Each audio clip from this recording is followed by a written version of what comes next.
రాష్ట్రంలో ముఖ్యంగా రెండు తెలుగు రాష్ట్రాల్లో ఈసారి గతంలో ఎన్నడూ లేని విధంగా పంటల్లో ఈల్డ్ అయితే ప్రొడక్షన్ అయితే చాలా పెద్ద ఎత్తున ఉంది. కానీ ప్రొడక్షన్ ఎక్కువ ఉన్నా సరే గిట్టుబాటు ధరలు లేక రైతులు అల్లాడుతున్నటువంటి పరిస్థితి.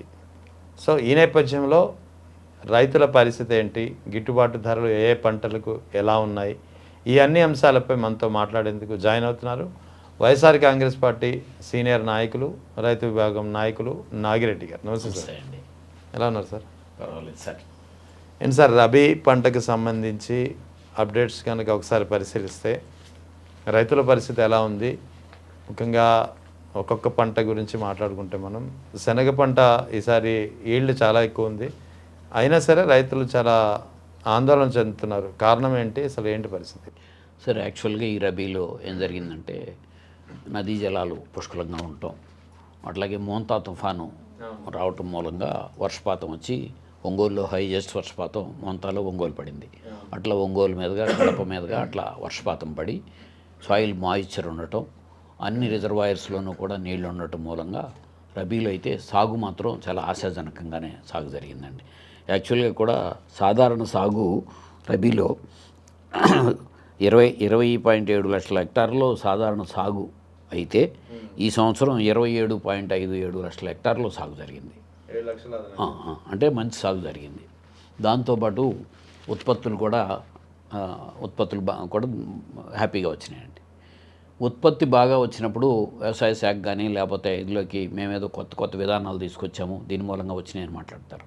మరి అప్పుడు అంతకుముందు ఉత్పత్తి పడిపోయిన రోజున మేము వ్యవసాయ శాఖను నిందించాలా, ఉత్పత్తి వచ్చిన రోజున కూడా వ్యవసాయ శాఖది కాదు, ప్రకృతి ప్రధానం. అంతే, రైతు కష్టపడి తాను ఎంతో కష్టాలకు వచ్చి తాను పంట పండిస్తే ప్రకృతి కనుకరిస్తేనే దిగుబడులు వస్తాయి, ప్రకృతి కనుకరిస్తేనే సాగు ఏరియా పెరుగుతుంది.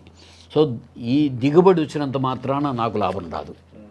ఉత్పత్తి లక్షల టన్నుల్లో ఉత్పత్తి పెరిగింది, లేకపోతే పర్ హెక్టార్ దిగుబడి ఈళ్ళు పెరిగినాయి. ఒకప్పుడు ఈళ్ళు పెరిగితే లాభాలు వచ్చాయి. ఈళ్ళు పెరిగినప్పుడు ఇంత ఈళ్ళు సాగు పెరిగినప్పుడు రైతుల ఇంట్లో బంగారంగా ఉండాలి కదా, రైతులు హ్యాపీగా ఉండాలి కదా. కానీ మార్కెట్ ధరలు మొత్తం కుప్పకూలిపోయి మొత్తం సంక్షోభంలోనే ఈ రబీ సీజన్లోనే చాలా పెద్ద ఎత్తున సంక్షోభం కనబడుతుందండి. దాంట్లో ప్రధానంగా ఒక 5-6 పంటలు రబీలో తీసుకుంటే 5-6 పంటల పరిస్థితి అట్లాగే ఉంది. 5-6 పంటల్లో కూడా రబీలో మొట్టమొదటిగా మార్కెట్కి వచ్చే పంట శనగ పంట. శనగ కూడా మెట్ట ప్రాంతాల్లో సాగు జరుగుతుందండి. సో ఇరిగేషన్ ఫెసిలిటీ ఉన్న దగ్గర శనగ సాగు వేరు. అది కూడా ఒకే సాగు పంట వేస్తారు. ఖరీఫ్లో ఏదో నువ్వు వేసుకుంటారు, వేసేసి ఒకటే పంట తప్ప రెండో పంటకు కూడా అవకాశం ఉండదు. ఆ రైతులు ఆ పంట మీదే ఆధారపడి సాగు జరుగుతుంది. ఈ సంవత్సరం దగ్గరగా 10,18,000 ఎకరాల్లో శనగ పంట సాగు జరిగింది. ఇది కూడా లాస్ట్ ఇయర్తో పోల్చుకుంటే చాలా ఎక్కువ. లాస్ట్ ఇయర్ 2,87,000 హెక్టార్లో సాగు జరిగితే ఈ సంవత్సరం 4,12,000 హెక్టార్లో సాగు పెరిగింది. నేను చెప్పిన అదే పరిస్థితి. మోంతా తుఫాన్ మూలంగా వర్షం ఆ జూన్లో పట్టడం మూలంగా పెరిగింది. ప్లస్ దిగుబడులు వచ్చేటప్పటికి కూడా 7 క్వింటాల నుంచి 12 క్వింటాలు 13 క్వింటాల దాకా ఎకరానికి దిగుబడి వచ్చింది ఎకరానికి. సో మేము కూడా చాలా సంతోషించాం ఉత్పత్తి వస్తుందని. కానీ అమ్మకం ధర వచ్చేటప్పటికి 2023-24లో మార్కెట్లో క్వింటాల్ 8,000 రూపాయలకి శనగలు అమ్ముకున్నారు జగన్మోహన్ రెడ్డి గారు ముఖ్యమంత్రిగా ఉండగా. ఆయన ముఖ్యమంత్రిగా ఉండగా 4 ఏళ్లలోనూ శనగల మీద ఇంపోర్ట్ డ్యూటీ ఉందండి. అంటే import duty plus agriculture infrastructure development cess కలిపి 60% ఇంపోర్ట్ డ్యూటీ ఉంది. ఉండటం మూలంగా క్వింటాలు 8,000 రూపాయలకి అమ్ముకున్నారు. ఇది 2023-24లో. 24-25 వచ్చేటప్పుడు కంప్లీట్గా డ్యూటీని జీరో చేసేస్తే లాస్ట్ ఇయర్ కూడా 4,700 4,800 అమ్ముకున్నారు. సుమారుగా లాస్ట్ ఇయర్ 3.5-4 లక్షల టన్నులు ఉత్పత్తి వచ్చింది. సో అది అమ్ముడు పోక కోల్డ్ స్టోరేజ్లోనే లాస్ట్ ఇయర్ మిగిలిపోయింది.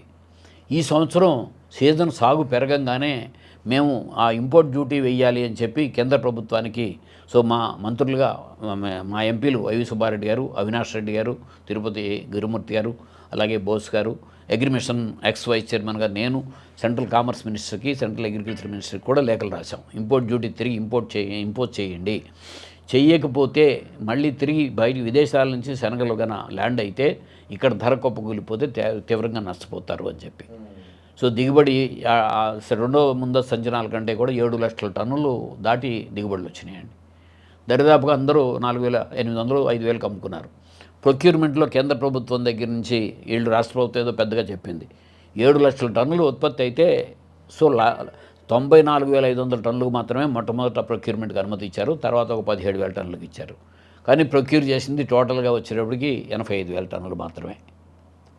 సో గవర్నమెంట్ ప్రొక్యూర్మెంట్ లేదు, రైతులు ఇట్లా అతి తక్కువ ధరకు అమ్ముకోవటం మూలంగా దగ్గరగా జగన్మోహన్ రెడ్డి గారు ముఖ్యమంత్రిగా ఉన్న 2023-24తో పోలిస్తే లాస్ట్ ఇయర్ కానీ ఈ సంవత్సరం కానీ 3,000 కోట్లు ఒక్క శనగ రైతులే నష్టపోయారు. అంటే వీళ్ళ గిట్టుబాటు ధర లభించకపోవడానికి కారణం ఇంపోర్ట్ డ్యూటీ తీసేయడమే ఒక్కటే కారణమా, లేకపోతే ప్రభుత్వాల నిర్లక్ష్యం కూడా ఉంది? అంటే ఫస్ట్ పాయింట్లో మన దేశంలో సఫిషియెంట్స్గా ఉత్పత్తి అవుతున్నప్పుడు విదేశాల నుంచి మన WTOలోకి ఎంటర్ అయినందుకు వద్దంటానికి లేదు. కానీ ఆ ల్యాండ్ అయ్యే ప్రైస్ అనేది మన దేశంలో ల్యాండ్ అయ్యేటప్పుడు ప్రైసు మన MSP కంటే కనీసం 10% ఎక్సెస్ ఉండాలండి. అప్పుడు అది ల్యాండ్ అవ్వదు. 5,850 రూపాయలు శనగ మద్దతు ధర. సో అది మన ల్యాండ్ అవ్వాలంటే 6,300 6,400 ఉంటే మనకు నష్టం ఉండదు. అది 6,000కే అక్కడి నుంచి ల్యాండ్ అయితే ఇక్కడ ధర పగిలిపోయింది కదా. సో ఇక్కడ రైతులు నష్టపోతూ ఉంటే మనం ప్రభుత్వం తీసుకోవాల్సిన చర్య దాన్ని ఇంపోర్ట్ డ్యూటీలు వేయాలి. 2 ప్రకటించిన మద్దతు ధరకి సేకరించాలి. సో 7 లక్షల టన్నులకి ఒక 4 లక్షల టన్నులకి ముందు కేంద్ర ప్రభుత్వం నుంచి అనుమతి తెచ్చుకుని మొదలు సీరియస్గా మొదలుపెట్టుంటే మార్కెట్లో కాంపిటీషన్ క్రియేట్ అయ్యి పని ఒక 100కో 200 రూపాయలకో తక్కువకి అన్న వ్యాపారస్తులు కొనేవారు. ఇప్పుడు చాలా ఎక్కువగా ఇల్లోకి వెళ్ళింది. ఇప్పుడు రీసెంట్గా వార్ మూలంగా సో నావిగేషన్ ఛార్జెస్ పెరిగి ఇన్సూరెన్స్ ఛార్జెస్ పెరిగి ల్యాండింగ్ ప్రైసు ఇప్పుడు 6,000 దాటిందండి శనగ. సో ఇమీడియట్గా ఇక్కడ కూడా ధర 6,000 రీచ్ అయింది. అంటే క్లియర్ కట్గా కనిపిస్తోంది. సో విదేశాల నుంచి వచ్చే వాటిని ఇబ్బడిముబ్బడిగా వచ్చే వాటిని కంట్రోల్ చేయకపోతే మన రైతాంగం పండించిన ఉత్పత్తి వాళ్ళకి పెట్టుబడి కూడా రాక తీవ్ర సంక్షోభంలోకి వెళ్ళిపోయే పరిస్థితి క్లియర్ కట్గా ఇక్కడ కనిపిస్తోంది. రైట్. ఇంకా నెక్స్ట్ రెండో పంట పొగాకు పరిస్థితి. పొగాకు సంవత్సరం మొక్కజొన్న చూద్దామండి. మొక్కజొన్న చెప్పండి. మొక్కజొన్న అత్యధికంగా ఖరీఫ్లో అత్యధికంగా సాగు జరిగింది. జనరల్గా శనగ అత్యధికంగా జరుగుతుంది వరి తర్వాత. కానీ ఈ సంవత్సరం మొక్కజొన్న సాగు 12.35 లక్షల ఎకరాల్లో మొక్కజొన్న సాగు జరిగిందండి. అంటే గత ఖరీఫ్లో కంటే చాలా ఎక్కువగా సాగు జరిగింది. అది కూడా కారణం మొక్కజొన్నకు కూడా ఆరుతడి నీళ్లు కావాలి. సో నేను చెప్పాను కదా ఇందాక మా నదీ జలాల మూలంగా రిజర్వాయర్లోను అట్లాగే భూగర్భ జలాలు బోర్వెల్స్ పనిచేయటం లేకపోతే మోంతా తుఫాన్ మూలంగా రావటం మూలంగాను సాగు పెరిగింది. లాస్ట్ ఇయర్ వరకు మొక్కజొన్నకి ఒక 50 రూపాయలు అటు ఇటు మద్దతు ధరకి దక్కుతూ ఉండేదండి. మొక్కజొన్నకి ధాన్యం విషయంలో కాస్త అటు ఇటు ఉన్న ప్రొక్యూర్మెంటు లేదా గవర్నమెంట్ MSP గ్యారంటీ ఉంది కాబట్టి దేశవ్యాప్తంగా కూడా మొక్కజొన్న సాగు పెరిగింది. కానీ ఈ సంవత్సరం దరిదాపుగా ఖరీఫ్లో కూడా ఆంధ్రప్రదేశ్లో 2,400 రూపాయలు మద్దతు ధర అయితే 1,400 నుంచి 1,600కి అమ్ముకున్నారు.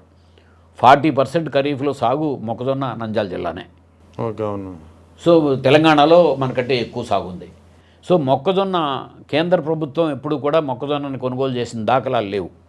సో జగన్మోహన్ రెడ్డి గారు ముఖ్యమంత్రిగా ఉండగా కూడా 5 సంవత్సరాల్లో ధర తగినప్పుడు 3 సంవత్సరాలు రాష్ట్ర ప్రభుత్వమే కొనుగోలు చేసింది. ఇప్పుడు తెలంగాణ రాష్ట్రం కూడా మొక్కజొన్న రాష్ట్ర ప్రభుత్వమే కొనుగోలు చేస్తుంది. ఇప్పుడు రబీ తీసుకుంటే ఆల్రెడీ నేను చెప్పిన దాంట్లో ఉత్పత్తి ముఖ్యమంత్రి గారే కేంద్ర ప్రభుత్వానికి రాసిన లేఖలోనే 42,06,000 టన్నులు రాష్ట్రంలో మొక్కజొన్న ఉత్పత్తి వచ్చింది. 1,600 నుంచి 1,700కి మొక్కజొన్న రైతులు అమ్ముకుంటున్నారు. మొక్కజొన్న రైతులు తీవ్ర సంక్షోభంలో ఉన్నారు అని చెప్పి కేంద్ర ప్రభుత్వానికి ముఖ్యమంత్రి గారు రాసిన లేఖలోనే ఉంది. 2 సార్లు లేఖలు రాశారు. కానీ అక్కడి నుంచి ఎటువంటి లేదు. ఆయన రాసిన లేఖ ప్రకారం 2,400కి 42 లక్షల టన్నులు ప్లస్ ఈ క్వింటాల్కి 700 రూపాయలు క్వింటాల్కి తీసేస్తే 3,150 కోట్లు ఒక మొక్కజొన్న రైతులు నష్టపోయారండి. సో కేంద్ర ప్రభుత్వం ప్రొక్యూర్మెంట్ దగ్గర ఇంతకుముందు మార్కెట్ ఇంటర్వెన్షన్ స్కీమ్ కింద ఉండేది. ఆ స్కీమ్ తీసేసి ఇప్పుడు PSS స్కీమ్ అంటే ప్రైస్ స్టెబిలైజేషన్ స్కీమ్, దాని కింద పప్పు ధాన్యాలు నూనె గింజలు మాత్రమే తీసుకుంటారండి. సో మొక్కజొన్నని ఎప్పుడు కూడా తీసుకోవాలి. సో అందుకనే రాష్ట్ర ప్రభుత్వాలే మొక్కజొన్న సేకరణ జరగాలి. ఎక్కడా కేంద్ర ప్రభుత్వం తీసుకొని దాని మీద లేఖలు రాసి రైతులను మభ్య పెట్టారు తప్ప అసలు మీరేగా అక్కడ ఉంది ఇక్కడ ఉంది కూడా ఒకటే ప్రభుత్వమే కదా, కూటమి ప్రభుత్వమే కదా. సో అక్కడ వేరే ప్రభుత్వాలు కాదు. తెలంగాణలో కాంగ్రెస్ ప్రభుత్వం ఉంది. సో వాళ్ళు సేకరణ తెలంగాణలో సేకరించారు. ఖరీఫ్లో 3,70,000 టన్నులు ఖరీఫ్లో సేకరించారు. రబీలో ఇప్పుడు 13.5 లక్షల టన్నులు సేకరించారు. 19.5 లక్షల టన్నులు సేకరణ లక్ష్యంగా పెట్టుకున్నారు.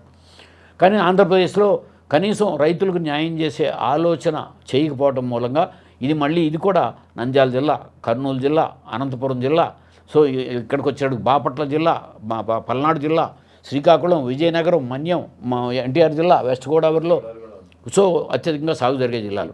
గుంటూరు జిల్లాలో 70,000 ఎకరాలు గుంటూరు జిల్లాలో సాగు ఉందండి. అంటే వెస్ట్రన్ డెల్టాలో, కృష్ణా వెస్ట్రన్ డెల్టాలో వరి తర్వాత రెండో పంటగా మొక్కజొన్న వేస్తారు. కృష్ణా ఈస్టర్న్ డెల్టాలో మాత్రం వరి తర్వాత మినుము వేస్తారు. సో ఇక్కడ మేము ఎక్కడైతే మొక్కజొన్న సాగు జరిగిన దగ్గరంతా కూడా మరలా తిరిగి సంక్షోభంలోకి వెళ్ళిపోయారు. అంటే ఒక పంటలోనే ఒక సీజన్లో ఖరీఫ్లో అదే పరిస్థితి, రబీలో అదే పరిస్థితి.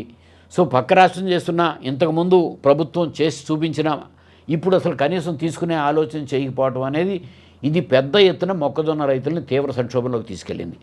సామాన్యం కాదు కదా, 3,150 కోట్లు మద్దతు ధరకి ధర్మంగా వాళ్ళకి రావాల్సింది. మద్దతు ధర అనేది లాభసాటి ధర కాదు, కానీ ప్రకటించిన మద్దతు ధరకు కూడా వాళ్ళకి రాకపోవటం మూలంగా వాళ్ళు తీవ్ర సంక్షోభంలోకి. ఇంపోర్ట్ డ్యూటీ ప్రభావం ఉందా దీనిపై?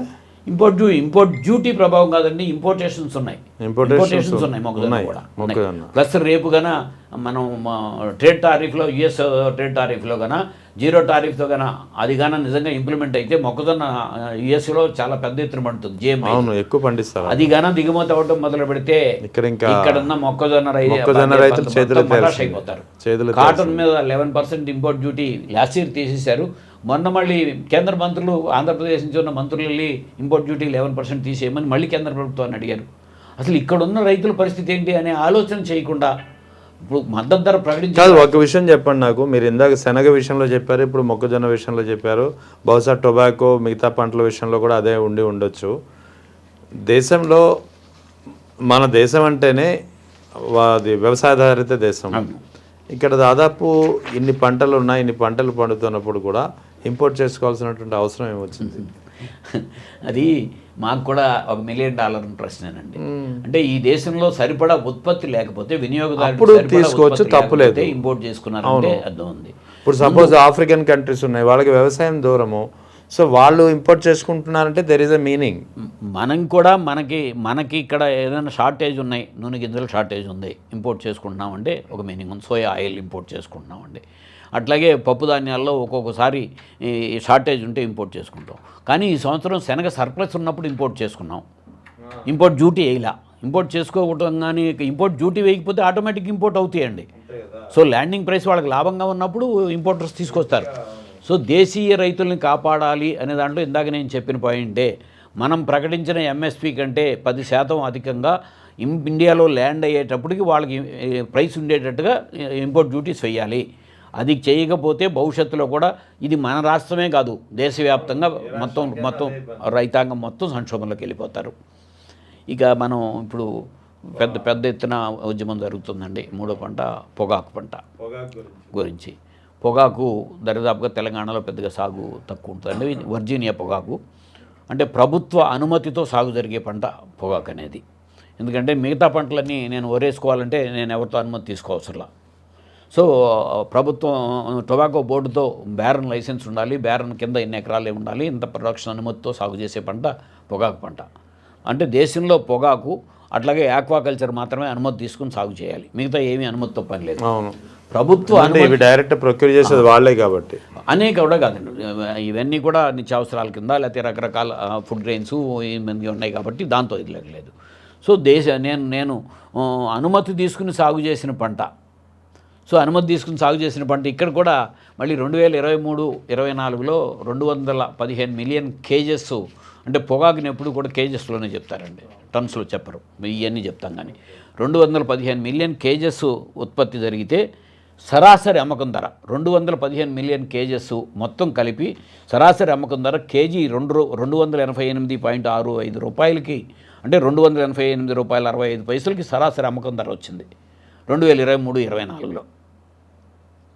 సో అది మళ్ళీ లాస్ట్ ఇయర్కి వచ్చేటప్పటికి 24-25లోకి వచ్చేటప్పటికి ఆ సరాసరి అమ్మకం ధర, మీ ఉత్పత్తి ఏమో 240.264 మిలియన్ కేజెస్కి ఉత్పత్తి పెరిగింది. కానీ సరాసరి అమ్మకం ధర వచ్చేటప్పటికి $248.86 పడిపోయింది. అంటే ₹39.79 23-24 కంటే లాస్ట్ ఇయర్లో పడిపోయింది. ఆ సంవత్సరం కంటే లాస్ట్ ఇయర్కి కిలోకి ₹10 కనీసం ఉత్పత్తి పెరుగుతుంది. అంటే ఈ ₹39.79 ఈ ₹10 నష్టం. సో సుమారుగా 1000 కోట్ల రూపాయలు లాస్ట్ ఇయర్ నష్టపోయిన పరిస్థితి. మరలా ఇప్పుడు ఈ సంవత్సరం తీసుకుంటే రెండవ అడ్వాన్స్ ఎస్టిమేట్స్ ప్రకారం రాష్ట్ర ప్రభుత్వం ఇచ్చిన లెక్కల ప్రకారం తీసుకుంటే హెక్టార్కి 2276 కిలోలు ఉత్పత్తి వస్తుంది అని అంచనా వేశారు. దాని ప్రకారం తీసుకుంటే 266 మిలియన్ కేజెస్ ఈ సంవత్సరం ఉత్పత్తి వస్తుంది. ఇది మొన్న ఫస్ట్ తారీఖు నాటికి 1వ తారీఖు నాటికి ₹235 పడిపోయింది.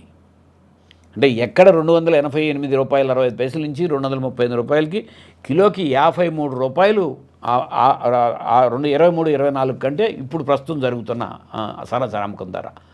అంటే ఎంత నష్టపోతున్నారు? ఉత్పత్తి లాస్ట్ ఇయర్కి ఒక కిలోకి ₹10, ఈ సంవత్సరానికి ఒక కిలోకి ₹10 అంటే ఉత్పత్తి ₹20 పెరిగింది. 53-20 ₹73. అంటే లాస్ట్ ఇయర్ ఈ సంవత్సరం ఈ 2 సంవత్సరాల్లోనే దగ్గరగా 3,000 కోట్ల పైన మళ్ళీ పొగాకు రైతులు నష్టపోయారు. సాగు తీసుకుంటే 1,17,000 హెక్టార్లలోనే పొగాకు సాగు అండి.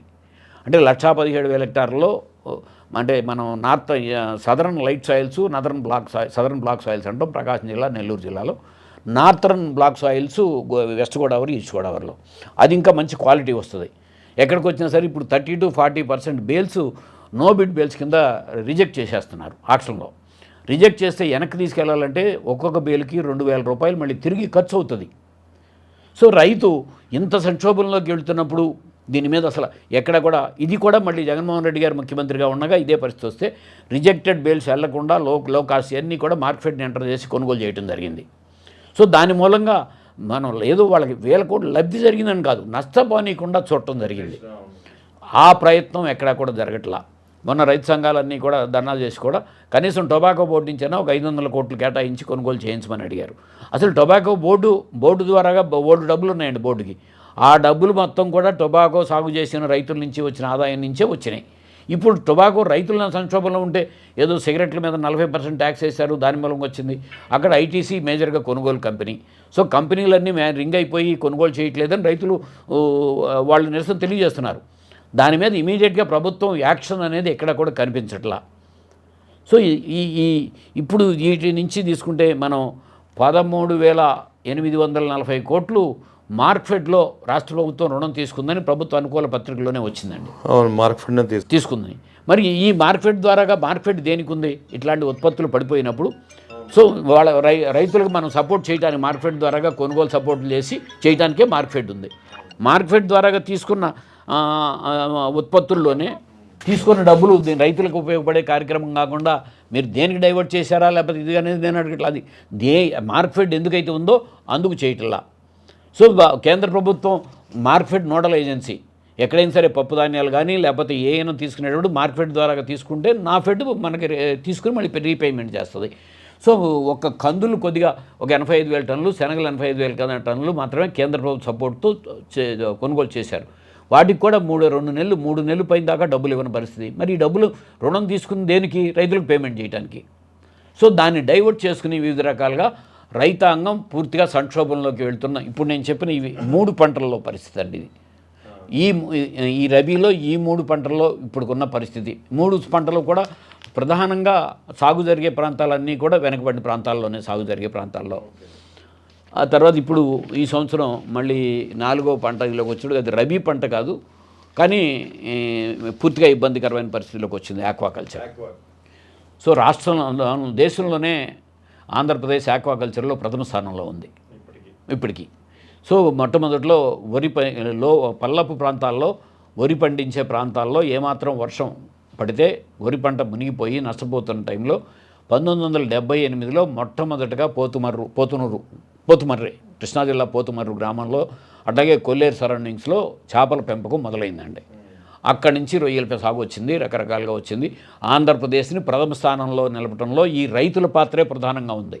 మేము ప్రతిసారి కూడా చెబుతాం, మొట్టమొదటి తరం రైతాంగానికి ముందుగా పాదాభివందనం. నేను కూడా ఆక్వాకల్చర్ రైతు కాబట్టి తర్వాత ఆక్వాకల్చర్లో చేపల పెంపకంలో ప్రతి అవార్డు, జిల్లాలో ఉత్తమ రైతు అవార్డు, రాష్ట్రంలో ఉత్తమ రైతు అవార్డు, ఐసీఆర్లో జాతీయ స్థాయిలో అవార్డు కూడా ఫస్ట్ నాతోనే మొదలైంది. సో అట్లాగే నేను ఒక ఫ్రీ సర్వీస్ ల్యాబ్ పెట్టి ఫ్రీగా సర్వీస్ చేసేవాడిని ఆక్వాకల్చర్లో. అటువంటి స్థానానికి తీసుకొచ్చిన ఆక్వా రంగంలో ప్రధానంగా మొన్న యాప్సెడా అనేది రాష్ట్ర ప్రభుత్వంలో జగన్మోహన్ రెడ్డి గారు ముఖ్యమంత్రిగా ఉండగా ఏర్పాటు చేయడం జరిగిందండి. అంటే యాప్సెడా కంట్రోల్లోనే ఫీడ్ ధరలు కానీ, అలాగే రొయ్యలు కొనుగోళ్లు కానీ, లేకపోతే ఎరువులు పురుగుల మందులు వాడకాలు కానీ, నియంత్రణ కానీ మొత్తం అంతా యాప్సెడా ద్వారాగా జరగాలి. రాష్ట్ర ముఖ్యమంత్రి గారే యాప్సెడా చైర్మన్. యాప్సెడా మత్స్యశాఖ మంత్రి గారు ఒక వైస్ చైర్మన్, అట్లాగే రైతుల నుంచి ఒక వైస్ చైర్మన్ ఉంటారు. ఇది జగన్మోహన్ రెడ్డి గారి టైంలోనే స్టార్ట్ అయింది. సో జగన్మోహన్ రెడ్డి గారి టైంలో ఇదే ప్రాబ్లం, వాళ్ళు యాప్సెడాకి చెప్పకుండా ధరలు పెంచితే మేత ధరలు ఇమీడియట్గా యాప్సెడా ద్వారాగా కంట్రోల్ చేయడం జరిగింది. ఇక్కడ యాప్సెడాతో సంబంధం లేకుండా మొన్న టైగర్ రొయ్యకిను స్కాంపీకి కిలోకి 10 రూపాయల నుంచి 12 రూపాయలు ఒకసారి పెంచారు. ఒకేసారి రైతాంగంలో ఉద్యమం వచ్చింది. రోడ్డు మీద ఫీడ్ కట్టలు తగలబెడితే మినిస్టర్ గారు ఇమీడియట్గా కాదు నేను కంట్రోల్ చేస్తాను లేదని చెప్పి వచ్చి చేసుకొచ్చారు. ఫస్ట్ మీటింగ్ ఏమో జూమ్ మీటింగ్ పెట్టారు. అరే ఇంత ఇంపార్టెంట్లో ఇన్ని లక్షల టన్నులు అయ్యి ఎగుమతులు, రొయ్య మొత్తం ఎగుమతేనండి. ఇక్కడ మన దేశంలో చేపలు మొత్తం దేశంలో కన్జంప్షన్, రొయ్య మాత్రం మొత్తం అది. మన చేపలు భారతదేశంలో కాశ్మీర్ వ్యాలీ తప్ప ఆంధ్ర మచిలీ అనేది మీరు ఎక్కడికి వెళ్ళినా, నార్త్ ఈస్టర్న్ ఈశాన్య రాష్ట్రాలకు వెళ్ళినా సరే మనదే ఉంటుంది. సో అదే మన రొయ్యలు మొత్తం కూడా ఎగుమతికి వెళ్తాయి. సో విదేశీ మార్గద్రవ్యం ప్రధానంగా వచ్చేది. మన ఎగుమతుల్లో కూడా దేశం నుంచి వ్యవసాయ ఉత్పత్తుల్లో మొట్టమొదటి స్థానం బియ్యందండి. 20 నుంచి 22 మిలియన్ కేజెస్ భారతదేశం నుంచి ఎగుమతి వెళ్ళేది బియ్యం. రెండోది మెరైన్ ఉత్పత్తులు, అది సముద్ర క్యాచింగ్ కానీ, రొయ్యలు ఇవి కానీ, లేకపోతే రైతుల ఉత్పత్తులు కానీ, మాంసం, ఇది రెండో ఎగుమతులు. సో విదేశీ మార్గద్రవ్యాలు వచ్చేది వీటి మీద కాన్సన్ట్రేషన్ లేకుండా దాని మీద ఎమ్మటే ఉద్యమం వచ్చినప్పుడు రెండోసారి సరే మినిస్టర్ గారు లేకుండా మీటింగ్ పెట్టి దాన్ని తాత్కాలికంగా నిధులు చేశామన్నారు. ఈ ప్రధానమైన అంశంలో ఇప్పుడు ముందు డీజిల్ ఆయిల్, ఇప్పుడు సమ్మర్ వచ్చేటప్పటికి రొయ్యల సాగులో ఏరియేటర్ కంప్లీట్గా ఒక్క అరగంట ఏరియేటర్ నడవపోయినా సరే 100% రొయ్యలు మొత్తం సరిపోతాయి. ట్యాంక్ మొత్తం 24 అవర్స్ ఏరియేటర్ నడవాలి. నైట్ అయితే అసలు ఏరియేటర్ ఆగితే అసలు చేయలేరు. అసలు చాలా రిస్క్తో కూడుకున్న సాగు ఇది. అయినా సరే రైతాంగం అంత రిస్క్ని బేస్ చేసి చేస్తున్నారు. ఇవాళ పవర్ షార్టేజ్, సమ్మర్ మూలంగా పవర్ షార్టేజ్ వచ్చేస్తుంది. దాని మూలంగా డీజిల్ ఆయిల్ ఇమీడియట్గా జనరేటర్ స్టార్ట్ చేయాలి. సో డీజిల్ ఆయిల్ ధరలు పెరిగిపోతున్నాయి. అంటే ఉత్పత్తి ఏం పెరుగుతుంది. ప్లస్ రొయ్యల అమ్మకం ధర ఏదో యుద్ధం పేరుతో అప్పుడు తగ్గించారు. ఇప్పుడు కూడా రకరకాల సాగులు పెట్టి ట్రేడర్లు రింగ్ అయ్యి జరుగుతున్న దాంట్లో ప్రభుత్వం దాని మీద ఒక నియంత్రణ యాప్సెడా ఉంది. యాప్సెడా ద్వారాగా జరగాల్సిన నియంత్రణ వాళ్ళ మీద జరగట్లేదు. ఇవాళ అక్కడ మళ్ళీ రొయ్యల సాగు దగ్గర కూడా మెయిన్ కృష్ణా తీర ప్రాంతంలో రొయ్యల సాగు మొత్తం నెల్లూరు జిల్లా దగ్గర నుంచి మొదలుపెట్టి శ్రీకాకుళం దాకా కోస్టల్ ప్రాంతంలో, తీర ప్రాంతంలో ఎక్కువగా సాగు జరుగుతుంది. అక్కడ తీర ప్రాంతంలో రొయ్యలు తప్ప ఇంకోటి సాగు చేయడానికి కూడా ఛాన్స్ లేదు అసలు. సో ఆంధ్రప్రదేశ్కి ప్రధానంగా ఇంత గౌరవాన్ని, ఇంత టాప్ పేరుని గుర్తింపు తీసుకొచ్చిన ఆ పెంపకం మీద సరైన దృష్టి లేదు ప్రభుత్వానికి. అంటే రైతు ఎట్లా తన మనుగడ సాగిస్తాడు? సో తను పండించిన పంటకి తను పెట్టుబడి పోను ఎంతో కొంత లాభం వస్తేనే తన కుటుంబాన్ని పోషించుకోగలడు. అప్పుడు మాత్రమే ఆ ఉత్పత్తి, ఆ పంట బాగుంటే ఆ గ్రామం బాగుంటుంది. ఆ గ్రామం అంతా బాగుంటే అక్కడున్న చిన్న వ్యాపారస్తులు, చిరు వ్యాపారస్తులు బాగుంటారు. ఇవన్నీ బాగుంటేనే రాష్ట్ర ప్రభుత్వానికి ఆదాయం వస్తుంది. ఇక్కడ చాలా క్లియర్గా తీసుకుంటే 2024-25లో మొన్న లాస్ట్ బడ్జెట్ అంచనాల్లోనే వాళ్ళ బడ్జెట్ అంచనా కంటే జనవరి ఎండింగ్ నాటికే 20,000 కోట్లు పైగా అంచనాల్లో తగ్గిపోయింది. కారణం వ్యవసాయ ఉత్పత్తులన్నీ సంక్షోభంలో ఉండటమే కారణం. ఇప్పుడు ఈ ఏప్రిల్ నెలలో మీకు ప్రభుత్వ అనుకూల పత్రికలోనే వచ్చిందండి. అంటే 23,000 కోట్లు ఏప్రిల్ నెలలో రాష్ట్రంలో నుంచి ఖర్చు. కానీ రెవెన్యూ వచ్చిందేమో 12,500 కోట్లు చిల్లరే. అంటే 10,500 కోట్లు రుణం తీసుకున్నారు. సో 10,250 కోట్లు రెవెన్యూ లోటు ఉంది అని చెప్పి ప్రభుత్వ పత్రికలనే వచ్చింది. సో ఇటువంటప్పుడు మొత్తం రైతాంగం ఎప్పుడైతే ఆర్థిక సంక్షోభంలోకి వెళ్తారో రాష్ట్ర ప్రభుత్వ ఆర్థిక విధానం కూడా కొంత కుప్పకూలిపోతుంది. సో దాని మీద దృష్టి పెట్టకుండా, రైతుల వైపు దృష్టి పెట్టకుండా మనం ఏదో ఎక్కడెక్కడో మాట్లాడుతూ సో లక్షల కోట్లతో ప్రపంచ స్థాయి రాజధాని నిర్మాణం చేయండి. కానీ ఎప్పుడు రాష్ట్రంలోని కష్టపడే వ్యక్తులు, చిన్నకారు రైతులు, సో కౌలు రైతులు మెజారిటీగా నేను చెప్తాను. ఈ పంటలన్నింటిలో కూడా యాక్వాకల్చర్లో కూడా కౌలు రైతులే, కానీ కొంచెం అక్కడ పెద్ద రైతులు ఉంటారండి, అది కాంట్రాక్ట్ ఫార్మింగ్. ఇక్కడ మిగతా పంటలన్నింటిలోనూ కూడా 80 to 90% అసలు కౌలు రైతులే. సో వాళ్ళు ఎట్లా మనుగడ సాగించాలి? సో ఈ పంటలు రబీలో వచ్చిన పంటల్లో ప్రధానమైన సంక్షోభంలోకి వెళ్ళినాయి. ఇప్పుడు కొత్తగా మామిడి మళ్ళీ ఇప్పుడు అంటే తోతాపురి మామిడి ఇప్పుడు సీజన్ స్టార్ట్ అవుతుందండి. సో మామిడి ఆంధ్రప్రదేశ్లో హార్టికల్చర్లో అత్యధికంగా సాగు జరిగేది మామిడి పంట అండి. అంటే 8,32,000 ఎకరాల్లో సుమారుగా మొత్తం అన్ని హార్టికల్చర్ పంటలు ఏషియాలో బిగ్గెస్ట్ మ్యాంగో మార్కెట్ కూడా విజయవాడలోనే ఉంది కదా. నున్న మార్కెట్ అంటే మిర్చి మార్కెట్ గుంటూరుది బిగ్గెస్ట్ మార్కెట్. మ్యాంగో మార్కెట్లో బిగ్గెస్ట్ నున్న మార్కెట్. అది ఈ 8,32,000 హెక్టార్లో అన్ని పండ్లన్నీ కలిపి ఉత్పత్తులు ఉంటే రాష్ట్రంలో సో సుమారుగా 3,98,914 హెక్టార్లో మామిడి ఉంది. అంటే సుమారుగా 49% సాగు ఏరియా మామిడే. సో ఇక్కడ ఇది కూడా మళ్ళీ 2023-24లో తోతాపురి 20 రూపాయల నుంచి 26 రూపాయలు 27 రూపాయలకి కూడా కేజీ అమ్ముకున్నారండి. అంటే సరాసరి అమ్మకమే 20 రూపాయల పైన 2023-24లో అమ్ముకున్నారు.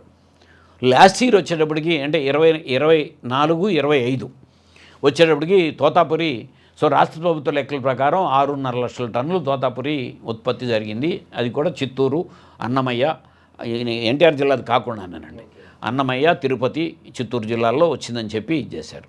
ప్రభుత్వం మేము 12 రూపాయలు ధర నిర్ణయించాము, 8 రూపాయలు జ్యూస్ పల్ప్ ఫ్యాక్టరీలు ఇస్తాయి, 4 రూపాయలు ప్రభుత్వానికి నుంచి ఇస్తాము అని చెప్పి చాలా పెద్ద ఎత్తున ప్రకటన చేశారు.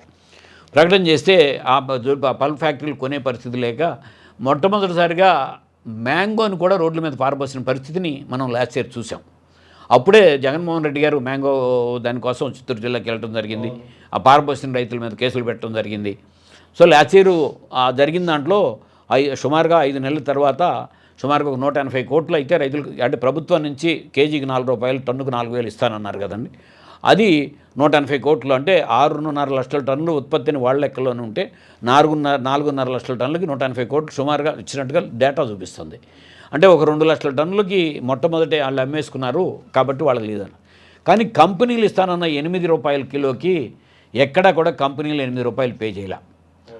4 రూపాయలు 99 పైసల నుంచి 5.5-6 రూపాయల లోపే పే చేసినాయి. ప్రభుత్వం నుంచి కంపెనీల మీద ఎక్కడ కూడా చర్య తీసుకున్న పరిస్థితి లేదు.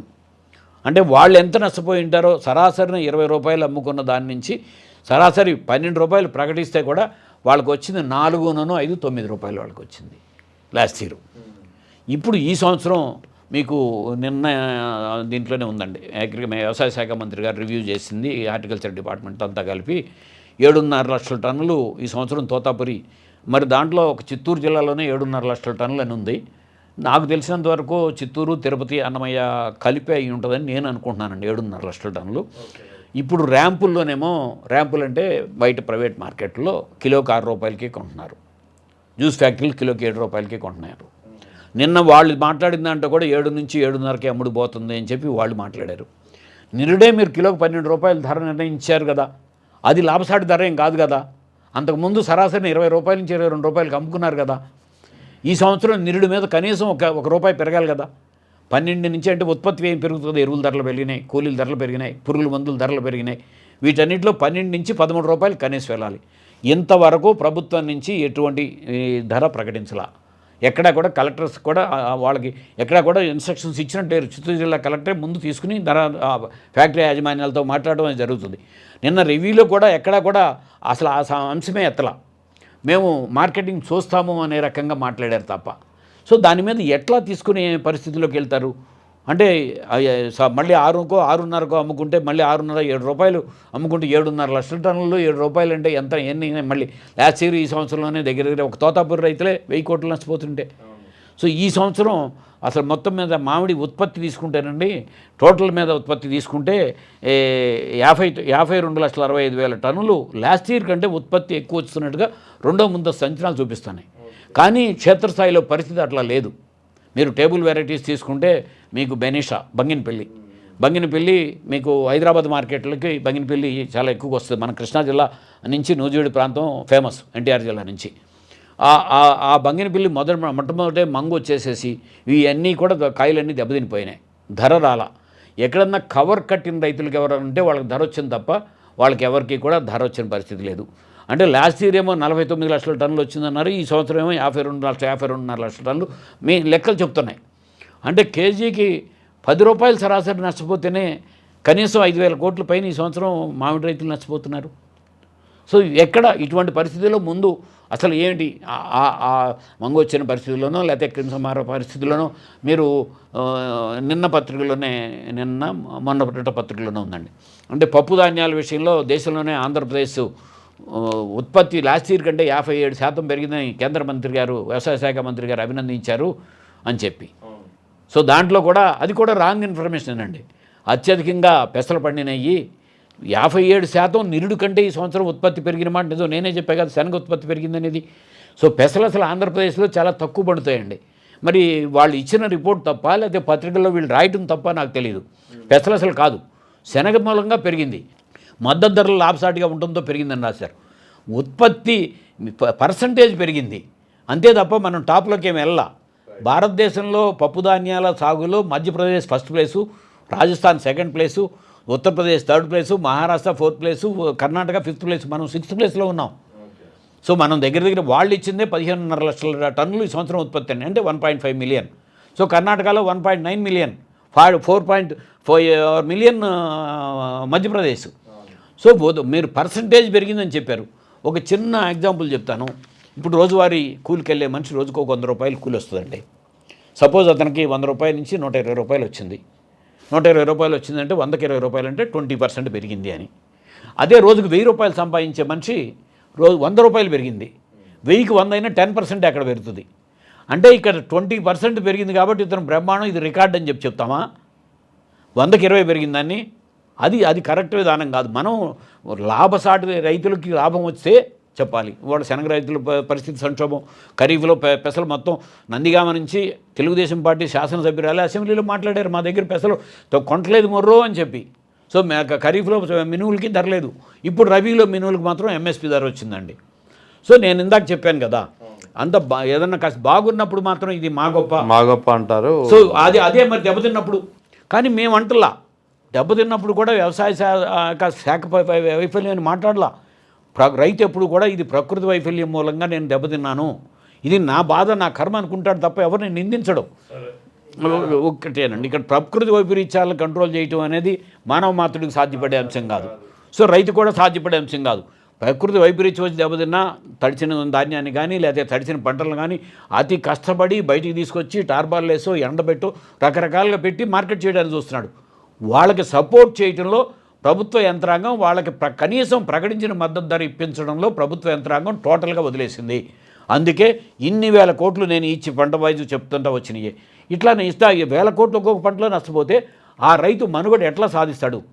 అల్టిమేట్గా రాష్ట్ర ప్రభుత్వ ఆర్థిక విధానం మొత్తం కూడా విధ్వంసం అయిపోతుంది. దీని మీద దృష్టి పెట్టమని చెప్పి రాష్ట్ర ప్రభుత్వానికి మొత్తం మీ మీడియా ద్వారాగా విజ్ఞప్తి చేస్తున్నాను. రైట్. ఇక మీరు చెప్పినట్టు ఈ ఏడాది ప్రధానంగా శనగ కావచ్చు, పొగాకు కావచ్చు, ఆక్వా కావచ్చు, అన్ని పంటలకు సరైన గిట్టుబాటు ధర లేక రైతులు అల్లాడుతున్న పరిస్థితి. రాష్ట్రంలో అచ్చెన్నాయుడు వ్యవసాయ శాఖ మంత్రిగా ఉన్నారు, దీనిపై తప్ప అన్ని అంశాలపై మాట్లాడతారు ఆయన.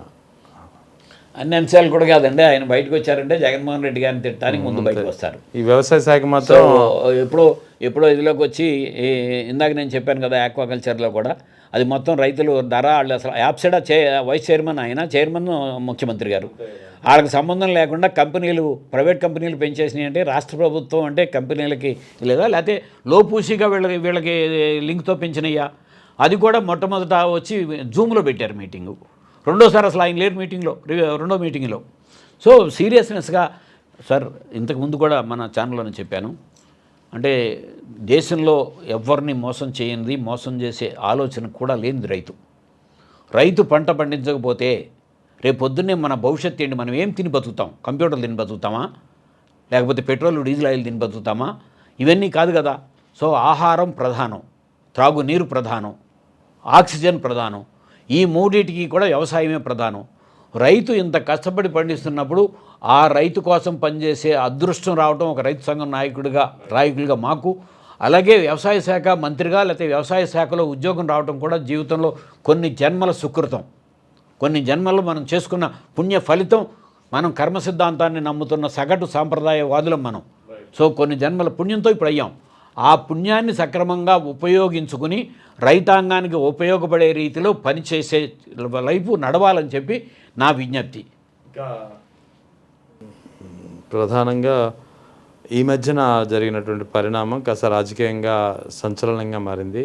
అమరావతి రైతులు, ఏ రైతులైతే రెండో దశ పోలింగ్కి ఇవ్వడానికి, భూములు ఇవ్వడానికి సంసిద్ధతగా వ్యక్తం చేయలేదో ఆ రైతులు వైఎస్ జగన్ కలిసి రెండో దశ పోలింగ్ విషయంలో ఎన్ని దౌర్జన్యాలు చేస్తుంది గవర్నమెంట్, కూటమి ప్రభుత్వం ఎలా బెదిరిస్తుంది అంటే, సపోజ్ నేను ఇవ్వను అన్నాను అనుకోండి, ఒక భూమిని నాకు సంబంధించిన నా భూమిని ఏ విధంగా నిర్వీర్యం చేయడానికి ప్రయత్నాలు జరుగుతున్నాయి, ఇవన్నీ వివరించిన పరిస్థితి. అటు జగన్ కూడా మా ప్రభుత్వం అధికారంలోకి వస్తే మీ భూములకి మేము భరోసా ఇస్తాము, బలవంతంగా తీసుకోము అని క్లియర్ కట్గా. అంటే ఇక్కడ కూటమి ప్రభుత్వానికి ఓట్లేసినటువంటి రైతులు ఈసారి జగన్ను మొరపెట్టుకున్నటువంటి పరిస్థితి ఎలా చూడాలి సార్? ఇప్పుడు ఇది రెండోసారి పోలింగ్ కాదు, అసలు మొట్టమొదటిసారి పోలింగ్కే వద్దాం. మొట్టమొదటిసారి పోలింగ్లోనే రైతులంతా స్వచ్ఛందంగా ఎగబడిపోయి ఇచ్చేశారన్నారు. మేధా పాట్కర్ గారు వస్తే ఏం చెప్పారండి రైతులు? అదే అమరావతిలో పవన్ కళ్యాణ్ గారు వెళ్తే ఏం చెప్పారు? పవన్ కళ్యాణ్ గారు ఏం మాట్లాడారు? మేధా పాట్కర్ గారు ఏం మాట్లాడారు? బలవంతంగా రైతుల భూములు తీసుకోవద్దన్నారు, మేము బలవంతంగా తీసుకోము అని చెప్పి మాట్లాడారు. సరే, మొట్టమొదటి దాంట్లో 33,000 ఎకరాల రైతులది, మొత్తం అంతా కలిపితే 53,000 ఎకరాలు అయింది. సో 53,000 ఎకరాలకు ఉంటే ఇది ఒక చిన్న మున్సిపాలిటీ అవుతుంది. సో వాళ్ళు మళ్ళీ ఇంకొక 50,000 ఎకరాలు కావాలని చెప్పి మొదలుపెట్టారు. సో ఆ 53,000 ఎకరాల్లోనే కదా అంతర్జాతీయ రాజధానులన్నీ సింగపూర్లు కడతాము లేకపోతే ఎన్ని కడతామని చెప్పింది. సో అంతర్జాతీయ రాజధానిలో కట్టినప్పుడు ఓకే నేను అనుకుందాం. అంతర్జాతీయ స్థాయిలో అంటే ఏంటండి? హైదరాబాద్ పాపులేషన్ ఎంత, బెంగళూరు పాపులేషన్ ఎంత, చెన్నై పాపులేషన్ ఎంత, కలకటా పాపులేషన్ ఎంత, ఢిల్లీ పాపులేషన్ ఎంత, వీటిని ఎవరు ఒక దశాబ్దంలో ఎవరు నిర్మాణం చేపట్ల. గోల్కొండ పోర్టుని ఆ రాజులు నిర్మించుకున్నారు, లేకపోతే కొండవీటి పోర్టుని నిర్మించుకున్నారు, లేకపోతే కాకతీయ సామ్రాజ్యాల్లో వాళ్ళ కోటల్ని నిర్మించుకున్నారు. పట్టణాల నిర్మాణం అనేది అది ఒకేసారి సాధ్యమైంది. పక్కన ఛత్తీస్గఢ్లో నయారాయపూర్ ఇవాళకి కూడా కనీసం 1,00,000 పాపులేషన్కి జారిన పరిస్థితిలోకి అక్కడ ఉంటే, ఇప్పటికీ పొద్దున్నే వచ్చి సాయంత్రం వెళ్ళిపోయే పరిస్థితులు ఉంటే మేము దాన్ని వ్యతిరేకించట్లేదు. ఇప్పుడు మేము చెప్పాం, వాస్తవంగా జగన్మోహన్ రెడ్డి గారు చెప్పింది కూడా అక్కడ అది నిర్మాణానికి సాధ్యం కాని అంశంలో మీరు జరీ భూముల్లో తీసుకున్నారు. 10 అడుగులు 15 అడుగులు, అప్పుడు ఉద్యమం కూడా అంతే కదండి, రైతులు చెప్పింది కూడాను. ఇప్పుడు కూడా ఆ పెనుమాకలో రిజర్వాయర్ తవ్వబోతుంటే కింద ఇసుక వచ్చేసింది, ఆ ఇసుకను తీస్తున్నారు, మన నీళ్ళు వచ్చి గడిపడిపోయింది. సో ప్రాక్టికల్గా సాధ్యం కాకుండా మీరు తక్కువ ఖర్చు అయ్యేలాగా నేషనల్ హైవేకి ఈ పక్కన ఆ పక్కన కూడా నిర్మాణాలు చేపట్టుకుంటే తక్కువ వ్యయంతో అవుతుంది అనేది. ఇంత ఇదిలోకి వచ్చినప్పుడు వీళ్ళకి ఇవ్వడానికి డబ్బులు లేవు. 60,000 కోట్లు ఇప్పుడు రుణంతో ఒక అమరావతిని అంటున్నారు. మరి రేపు రాష్ట్ర ఆర్థిక పరిస్థితి ఏంటి? సో ఈ రైతులంతా అంటే రేపు పొద్దున్నే ఒకవేళ నిజంగానే వాళ్ళు చెప్పినట్టుగా ఇదిలోకి వెళ్తే అక్కడికి వెళ్ళి ఊనే వాచ్మెన్లు గాను లేకపోతే కూలీలు గాను పనిచేసుకోవాలనేదా ఉంది కదా. ఇప్పుడు సరే, వాళ్ళ సమస్యని వాళ్ళు జగన్మోహన్ రెడ్డి గారి దగ్గర కదండి, ఫస్ట్ అక్కడ మీటింగ్లోనే ఒక రైతు గుండాకి చనిపోయిన పరిస్థితిని మనం చూసాం. రామారావు గారు మొట్టమొదటి ఇచ్చిన రైతులకి కనీసం సరే ఓకే మీ మీద ఇదితో నమ్మకంతోనే ఇచ్చారు. వాళ్ళకి మీరు ఇచ్చిన హామీ ఇచ్చిన ప్రకారం వాళ్ళకి ఎప్పుడు ఎన్ని సంవత్సరాలు అయిపోయిందండి? వాళ్ళ ప్లాట్ వాళ్ళకి ఇస్తే వాళ్ళ పిల్లలకు పెళ్ళిళ్ళు చేసుకోవాలి, లేకపోతే వాళ్ళు ఏదైనా అవసరాలు ఉన్నాయి, వాళ్ళకి ఇంకా ఆదాయం అదే పంటలు సాగులేదు కదా, మీరు ఇచ్చే కౌలు మీద ఎట్లా బతుకుతారు? వాళ్ళు ముందు ఆ భూములను సక్రమంగా ఇచ్చిన ప్రకారం డెవలప్ చేసి ఇన్ఫ్రాస్ట్రక్చర్ వేసి ముందు వాటిని ఇచ్చిన తర్వాత రెండో పూలింగ్కి రమ్మన్నారు. సో అది దాని గురించి మాట్లాడకుండా ఇప్పటికి మాకు ఎక్కడికి ఇచ్చారో తెలియదు, వాగుల్లో వంకల్లో మాకు ఇచ్చారు పట్టాలు, మాకు పనికిరాని దగ్గర ఇచ్చారని చెప్పి రైతులు చెప్తున్నప్పుడు కనీసం దాన్ని పరిష్కరించలేని పరిస్థితి ఉందా? పరిష్కరించలేని పరిస్థితి ప్రభుత్వాలు అది పట్టించుకున్నప్పుడు వాళ్ళు ముందు ప్రతిపక్షాల దగ్గరికి వస్తారు. అట్లాగే జగన్మోహన్ రెడ్డి గారి దగ్గరికి వచ్చారు. రేపు పొద్దున్నే ఇంకొక ప్రతిపక్షాల దగ్గరికి వెళ్ళొచ్చు. ఇంతకుముందు కూడా అన్ని ప్రతిపక్షాలు కూడా వెళ్ళినాయి కదా. ఇప్పుడు కూడా అందరూ మీకు అనుకూలంగా పనిచేసిన అధికారులే బయటకు వచ్చి వాళ్ళు మాట్లాడుతున్నారు కదా రెండో పోలింగ్ విషయంలో వ్యతిరేకంగాను. సో ప్రజలకు అనుకూలంగా నిర్ణయం జరుగుతూ ఇచ్చిన హామీ, ప్రజలకు ఏదైతే హామీ ఇచ్చారో మొదటి పోలింగ్లో వాళ్ళకి ఏదైతే హామీ ఇచ్చారో దాన్ని ఫుల్ ఫ్లెడ్జ్డ్గా అమలు చేసి, సార్ పక్కనే గన్నవరం ఇంటర్నేషనల్ ఎయిర్పోర్ట్ ఉంటే వెస్ట్ బైపాస్ వచ్చి గన్నవరం దగ్గర నుంచి వచ్చి అమరావతి మధ్యలో నుంచి వెళ్తూ ఉంటే మళ్ళీ నేను 5,000 ఎకరాలతో ఇక్కడ ఇంకొక ఎయిర్పోర్ట్ కడతాను అనే దానికి. ఇంకొకటి కూడా ఇక్కడ ఒక్క మాటే ప్రధానమైన అంశం, జగన్ గారు ప్రకటించిన మావిగన్లో అమరావతి ఉందండి, కానీ ఈ అమరావతిలో మావిగన్ లేదు. 2 Telugu Desam party office, Janasena party office ఎక్కడుంది? మావిగన్లో ఉంది, అమరావతిలో లేదు. అంటే మీరే నిర్మాణానికి కానీ ప్రజల ట్రాన్స్పోర్ట్ విధానానికి కానీ జగన్మోహన్ రెడ్డి గారు ప్రకటించిన ప్రాంతమే కరెక్ట్ అని మీ ఆఫీసుల నిర్మాణంలోనే తెలుస్తుంది కదా. ప్రజలకు శ్రీకాకుళం దగ్గర నుంచి అనంతపురం దాకా అందరికీ యాక్సెసిబిలిటీ ఉండాలి. నిర్మాణ వ్యయం తక్కువగా ఉండాలి, సో అభివృద్ధికి సూచికగా ఉండాలి అని చెప్పి జగన్మోహన్ రెడ్డి గారు చెప్పిన దాంట్లో. అట్లాగే కేంద్ర ప్రభుత్వం వేసిన కమిటీ కూడా అదే చెప్పింది కదా. ప్రభుత్వ భూమి ఎక్కడైనా సరే జగన్మోహన్ రెడ్డి గారు చెప్పింది కూడా 30,000 ఎకరాలు ఎక్కడైనా ప్రభుత్వ భూమి ఉన్న దగ్గర తీసుకోండి అని. సో దాన్ని రకరకాలుగా ఇది చేసుకొచ్చి ఇప్పుడు కూడా మళ్ళీ ఇవాళ ఎవరో ఒక రైతు జగన్మోహన్ రెడ్డి గారి దగ్గరికి వచ్చిన రైతు మళ్ళీ తిరిగి భూమిని ఇచ్చాడని చెప్పి మళ్ళీ రాగానే అంటే రకరకాల ఒత్తిడి తీసుకొచ్చి, నేను ఇందాక చెప్పింది రైతుని పూర్తిగా రైతుని భయకంపితులను చేసి భూమిని నమ్ముకున్న రైతు భూమిని నమ్ముకుని బతకడు. భూమాత అంటే అతనికి కన్న తల్లితో సమానమైన భూమిని భూమాత గోమాత ఈ రెండూ రైతుకే. ఆ రైతును సరి అయిన విధానంలో రైతుని సంతృప్తి పడే విధానంలో తీసుకోవాలి. ఎక్కడైనా సరే ఒక రైతు ఒక ఇంట్లో నుంచి ఆ పాడి ఆవుగుని లేకపోతే పాడి గేదెను కొనుక్కున్నా సరే అతను సంతోషంగా అమ్మితేనే కొనుక్కొచ్చుకుంటాడండి. అక్కడ బాధపడతా ఉంటే అసలు కొనుక్కొచ్చుకోడు. ఆ దొడ్లో నుంచి కొనుక్కున్న తర్వాత దానికి కట్టేసే తాడు కూడా తీసుకోడు, కొత్త తాడు కొనుక్కెళ్ళి తెచ్చుకుంటాడు. సో అది సాంప్రదాయాలుగా మనకున్న వ్యవసాయ రంగం మీద రైతుల మీద ఉన్న గౌరవం అనండి, ప్రేమ అనండి, అభిమానం అనండి, వాళ్ళు లేకపోతే మనం లేవు అనే విషయం గత ఎన్నో శతాబ్దాలుగా ఉన్న వాస్తవాలని దృష్టిలో పెట్టుకుని నడవాలని చెప్పి నేను విజ్ఞప్తి చేస్తాను.